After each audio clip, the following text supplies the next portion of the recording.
Good morning, good morning, good morning. Hope all of you are doing well. It's chilly here.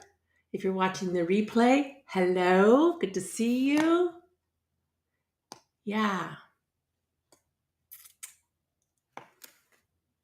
Hang on one second. Make sure this microphone is positioned right. Okay. Be right back. I'll be right back.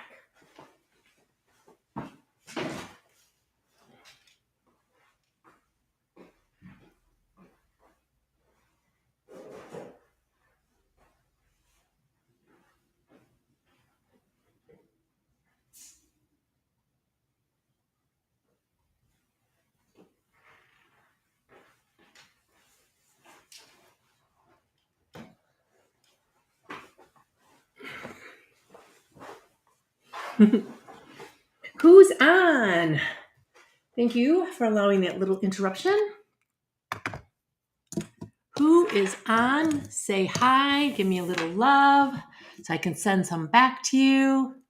Hey, Kim. Yeah, it's kind of cool in Florida too. What's your temperature like? Ours got as low. I think ours was 41 this morning when Jean went out and took the dog for a walk. Yeah. I try not to run the heat just yet. It has to get pretty cold here for us to run the heat because air conditioning starts about March and goes all the way into almost October. Yeah. And that's not a pretty bill. But again, look at all those families I'm helping.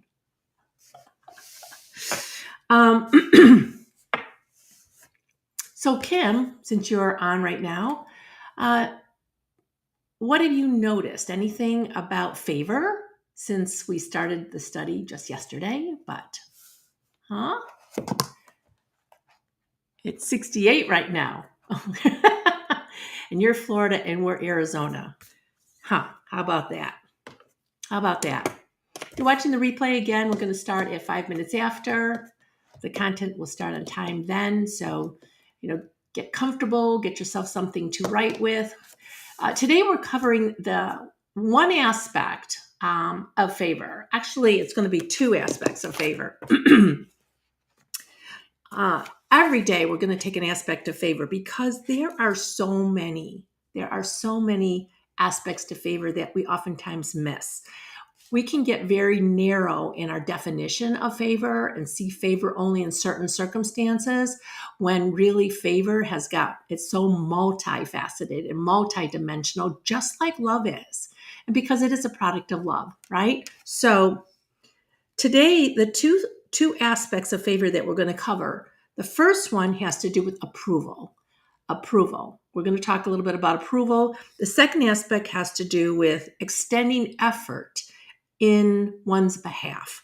Special privilege and preferential treatment. All right, special privilege and preferential treatment.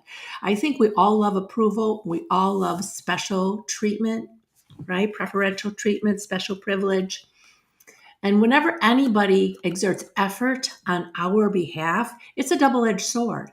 On one hand, we're like, oh, that's so wonderful. Thank you so much. On the other hand, we feel a little bit weird about somebody putting out any effort for us. Well, maybe not everybody does, but there's a certain group of people, conscientious types, the ones that are always doing the giving and the doing, all right? We're the ones that have most of the trouble with people extending effort on our behalf. And I think partly it's because, I won't get into that right now, but those are the two aspects of favor we're going to cover today. Okay? Okay, good. So you've noticed your hairstylist as a gift and other things as favorite instead of simply an answer to unspoken prayer. Awesome. So sometimes it can be very nebulous, right? Just kind of nebulous. And other times, though, when our minds and our hearts are really keyed on favor, I call them favor sightings, like alien sightings. These are favor sightings. Yes. It helps us to understand favor at a deeper, broader level, right? So let's see. Okay, it's after 5 minutes. Let's get started. Um, so favor, today we're going to be talking about favor from an approval point of view and from effort in one's behalf, special privilege of treatment, preferential treatment. But just yesterday we said that favor was friendly regard, approving consideration or attention, gracious kindness, effort in one's behalf, token of love, special privilege or right granted. So I want to key in today on approval. I want you to think about something a minute. There are some people in this world that say, I don't care what people think. All right. Usually, I'm going to tell you this, that's not real natural. You can either not care what other people think because you're so secure and you were raised. Like my husband tends to be that way. He doesn't really think about what other people think about him. And part of the reason is he was raised with a heavy dose of unconditional love. He was surrounded in unconditional love. His mother was a dispenser of unconditional love. And she didn't just love him unconditionally, she loved him unconditionally. I mean, that was everything she breathed. And even when he got older, if he failed or made mistakes or things that would cause a problem from other people, it wouldn't cause a problem for her. Even when he started losing his hair, thankfully he still has hair. Well, bald is nice too. But she would say, no, he's just parted his hair wrong, So even little things like that, when you're raised with a lot of unconditional love, you typically go through life feeling like, well, people can have their own opinions and they can have their own opinions about me. It's not going to bother me at all, right? But we're talking a lot of times about shame and guilt. If you have been raised with shame and made to feel guilty a lot, and that guilt is this thing that you carry around around you, then you're probably going to care more about what other people think. So we, for the most part, do like approval. We do like approval. Favor is approval. I don't know if you ever thought about it that way. All right. It's not just God showing mercy on you. Like, yeah. I know that, you got these flaws and imperfections, but I'm God and I'm supposed to be bigger than that. So therefore, I'm going to extend some grace to you despite all these, flaws. I'm God. I'm able to put up with it. All right. So that kind of attitude or belief in that kind of God is limiting. It's limiting. Hi, Diana. Good to see you. We're talking about approval, how favor means approval. So God isn't saying, I love you in spite of all your flaws and failings. No, he's saying, I love you. I love you as you are, and I approve. I approve. Now, I want to go back to the garden. All right, let's go back to the garden. When God made everything, and I'm a believer that God made everything. All right, when He created it all, every time He made something, whether it was light, day and night, whether it was the birds of the air or the animals of the sea, whatever it was He made, He stepped back and He considered it. He looked at it and He said, it is good. It is good. That's what approving consideration means. It means to step back and to look and say, it is good. It's like, I did a good job. I did a good job with that, right? We have our lawn in now with the pavers and the walkway and the step down. And the next thing to do is to get the plants in and then the finishing touches, right? But as I look out my window and I survey, I consider the job. It was an expensive job. I will tell you that. If I didn't look back on the job and consider and go, it is good. This is good, right? They did a good job. But I was like, I don't like how they did this, and I don't like how they did that. I am not going to be as happy looking at this. I'm not going to be as happy spending the money, going through the effort. But I look back and I go, it is good. It is good, right? Diana, tell me when I stop freezing. And maybe you can let me know when the last thing I said, what I said was. Ugh, I hate that.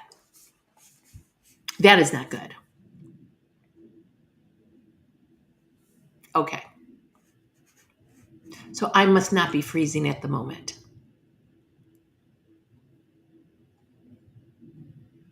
Okay, cool. So looking upon something, that's what I mean by consideration.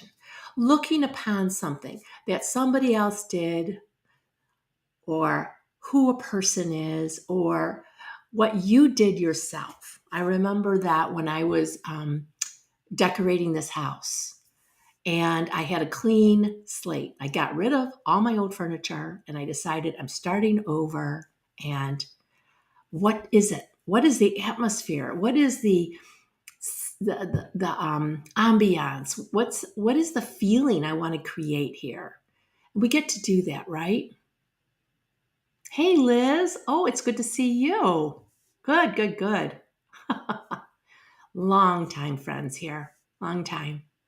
So when I was looking at, everything, and when I first bought this house, well, before we bought the house, I sat on the patio and I just breathed. I breathed the air. I looked out. I felt inside of me. It was like, is this good? Is this good? And I'm like, yes, this is good. And so when we consider and we approve, it creates a swelling in our hearts. It makes us feel really good. There's joy there. And not only that, but I took action. And the action was buy this place.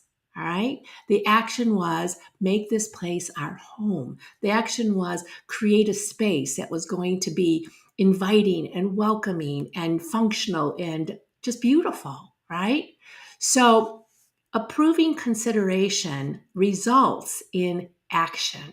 All right. It results in this feeling inside and it results in action. All right. So I want to ask you guys for a minute. What what does approval mean to you? How do you feel when you don't get approved of? And even people who say, I don't care. I was talking about that before. I don't care what people think, right? A lot of times they're saying that as a defense because they have cared before and they've gotten hurt. All right. So approval did mean something to them, but they've steeled themselves to disapproval. All right. So we are meant, that's how God created us. We are meant to experience approval, to desire approval, and to give approval. And approval is a form of love. It's a form of love, and that's what favor is. That's one aspect of favor. So that's the aspect of favor I want to concentrate on today. Tomorrow we'll have another aspect of favor we're going to concentrate. And every day I want to concentrate on one aspect so we can keep an expanding in what favor is. Otherwise, it can be like a stone skipping along the water. You get certain aspects, but there's no depth to it. All right. So right now, ladies, since you're here and any gentleman that will join us later. What does approval mean to you?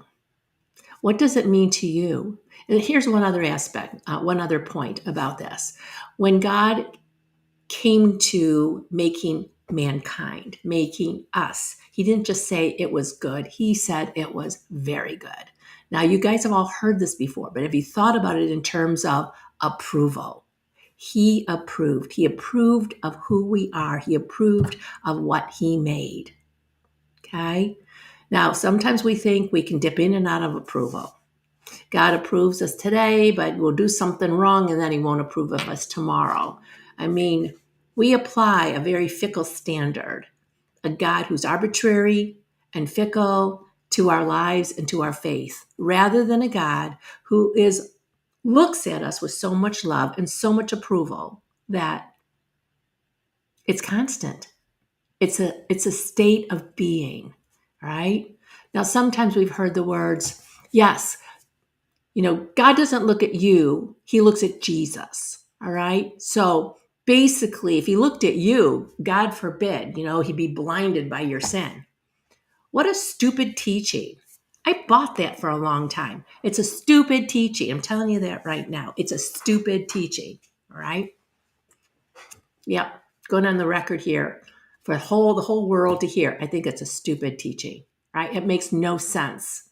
It makes absolutely no sense. So they try to make it sense by the whole sacrifice thing. And I'm telling you, we have really limited, minimized, and trivialized God. And it kind of makes me mad sometimes, because we are missing out. We are missing out on so many blessings. We are missing out on our dreams and our desires. Yeah.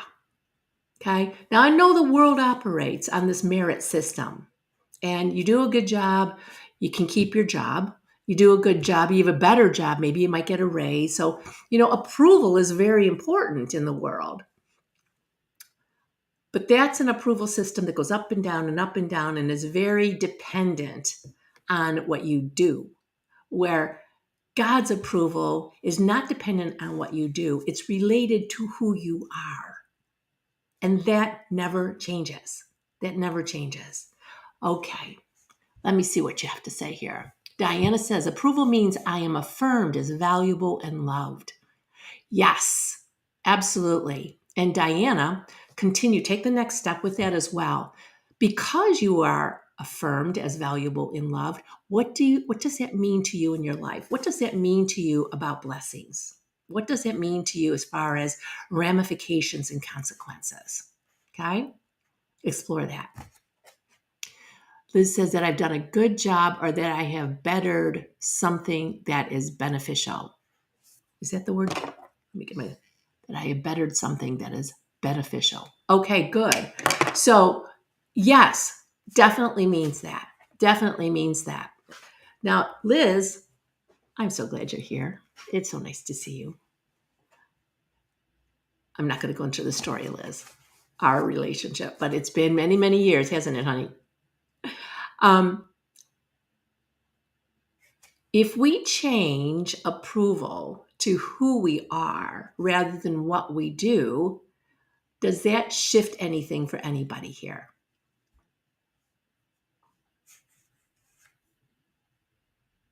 Yes, it's unconditional, Diana. The condition was that God made us. He created us. He put something in us. So that's already been satisfied, hasn't it? So from here on out, it is unconditional. All right, Kim says complete shift. Tell me more. And, I know we're just kind of shooting from the hip right now, and after this, if you guys ever have time for journaling before we meet again, it would be so great if you could journal a little bit about this and ask God. Remember we did that meditation exercise a few days ago? Like ask God in contemplation, set the timer for 10 minutes and say, what do you want me to see here? What do you want me to see here about your approval? Okay?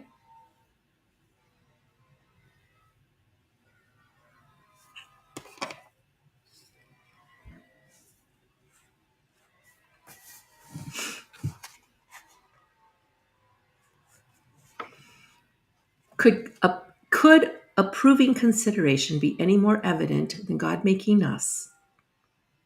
And he said, very good. Indeed, it was very good. This is about us. This is about favor. This is a God whose heart is full. Our God, creating, giving, providing, and blessing. All of it to him was very good. Ponder the beauty of that for a minute. Ask God to open your eyes to see how it matters to you personally. Do you not feel more significant and precious in His sight? Okay, so that's what I want you to be thinking about. As a coach, who, you guys know I have a background in law. I was a lawyer. I was a financial advisor, a wealth builder. Um, those things are still important to me. Being in business, sales and marketing, all of that, it's all part of business. And a lot of times, the way that people buy your services is if they approve of you, they consider you and they approve of you, right?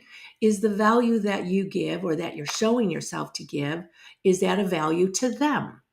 So even in all of that, when we're promoting our businesses, I don't know how many of you have jobs, how many of you have businesses, but those of you who have businesses, we're always trying to find that place. How do we present ourselves as who we are? Authentic, transparent, showcasing our services and our value without sounding braggadocio, right? It's tricky. It's tricky. On one hand, we really need to understand first at a very cellular level who we are and that God approves of us and has favor for us and loves us, and he's working on our behalf. Sometimes I tell you, the whole marketing thing of like putting yourself out there and putting yourself out there and putting yourself out there, it can be draining and exhausting.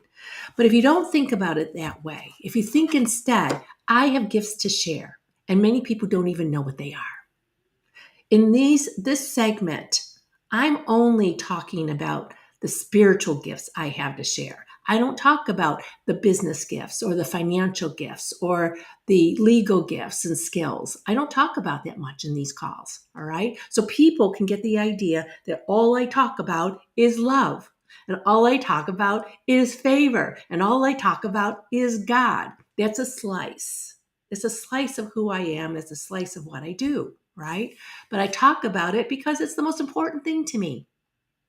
And because all the other strategies they have to do with law and marketing and sales and business and finances, all those other things are actually based on the premise of we are loved and we are approved of and we have favor. And from that place, it branches out, it radiates into all those other areas. Other times it's like the cart before the horse, So I want you, if you're in business, I want you to be thinking about this too. Deepen the favor and the love that God has for you to such an extent that I used to say this, wherever you cut me, I'm going to bleed favor. Wherever you cut me. It's like taking a pickle. What's the difference between a cucumber dipped in pickle juice and a cucumber that has been saturated, immersed in pickle juice? They're going to taste different, right? Okay.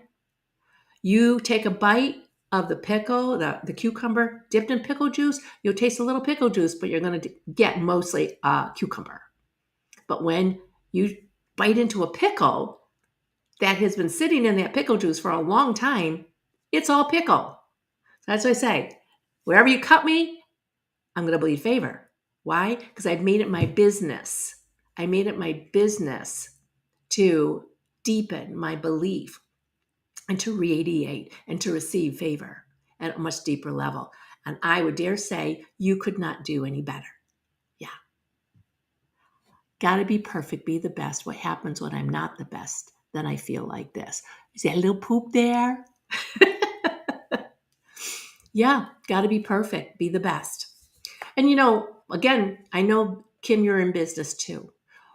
In business, I was doing some branding earlier this year. And they're like, what are you the absolute best in the whole world at? You are the best in the whole world. And when I hear that language, I want to punch somebody. Honestly, I want to punch somebody, because why do I have to be the best in the whole world to succeed? I don't. Maybe there's something that I'm the best at, but I don't want to spend all my time trying to find what that one thing is that I'm the best at. No, there's a lot of people in this world. And there's a lot of people that have a lot of different gifts. And the combination of their gifts and their talents and their skills is what makes them so unique. The combo of it. So We don't have to be the best at something because in God's eyes, we're his favorite. We're already the best at something to him. So therefore, just be. We can just be, right? It's really interesting that it takes out of millions and millions of sperm, it takes just one to make it there and mate with that egg, right? Do you think that's not a unique combination of those two coming together? It's kind of mind-blowing. Yeah. Diana says, it's not conditioned, fortunately, on my performance. Yes. Yes, yes, yes. And I think we know these truths. We've heard them before, and yet we get caught. We get caught in, and it doesn't mean you don't perform well. You do perform well, but you're performing out of your natural bent. You're performing out of your true gifts. You're performing out of your nature rather than you trying to be someone else because that person seems to have more favor than you, right? I'm not saying that you do that at all, Diana, but this is oftentimes what happens, right? Hi, Mary. You're joining for the first time. Thankful for the topic. Well, it's good to see you. Yeah, it's good to see you. Hopefully, you will keep on coming and keep on enjoying. I love how doing this, one of the benefits I think is that I reconnect with a lot of people that maybe I don't see on a regular basis, I haven't seen for years, or new people. It's just really, really fun. So thank you for joining us. All right, 27 minutes. Let's go a few more minutes and let's see, any other shifts? And you know what? I think what I'll do is you think about that a little bit more. Think a little bit more about the shift, what's happening, because I know there's shifting going on. And then tomorrow, maybe you can give a little comment in the chat. All right. Tomorrow, it's going to be more about. It's going to be more about where is favor? Is favor really God's idea? I mean, we do know there's a pastor, Joel Osteen, very popular. I actually love him, and we took a trip in June down to sit in his church. I know his sister. She and I've spoken together, and she's beautiful, and she's just a marvelous person. But anyway, there was a time when I didn't want to be associated with them because in my circles, they were not considered real Christians. All right? Yes. Anyway, they talk a lot about favor, but favor was not his idea. Favor is not Joel Osteen's idea or any of the pastors that focus in on favor. But they have come to realize the importance of it. They've come to realize how powerful it is. And they've come to realize that we can't achieve our dreams without it. And I want to leave you with one thing I said yesterday, okay? And this one was, I believe, said by Bill Johnson. I believe the failure to understand and pursue the journey of stewarding the favor of God has led so many people to die in the unnecessary tragedy of never having their God-given dreams and desires fulfilled. And I believe this is absolutely true. My business, my mission, my life is all about helping people achieve their God-given dreams, their deepest desires, and just blessings beyond their wild imagination, doing what they're here to do, prospering and doing what they're here to do. And I know they can't do it without favor. So we always, always, always talk about favor. I always remind people about the favor that God, because we forget. And we can, if we have shame in our lives, we can go off by ourselves and feel invisible and feel like we have to hide, right? So I want to be a voice, like in the wilderness, for favor, right? It's part of my mission in life. Kim says many voices just want to tell us how crummy we are, and so then we act that way. Yeah, we act that way. We kind of just slip into it, or we fight against it. And then we become kind of aggressive people too, You know, I believe our life is about flowing in love, flowing in the favor of God, and just receiving the abundance that God has for us. It's not hard. It's not hard, but we forget. And sometimes we're just ignorant. We don't know. Anyway, see you guys tomorrow, same time. Thank you for joining as we talk more about favor. All right. Bye bye.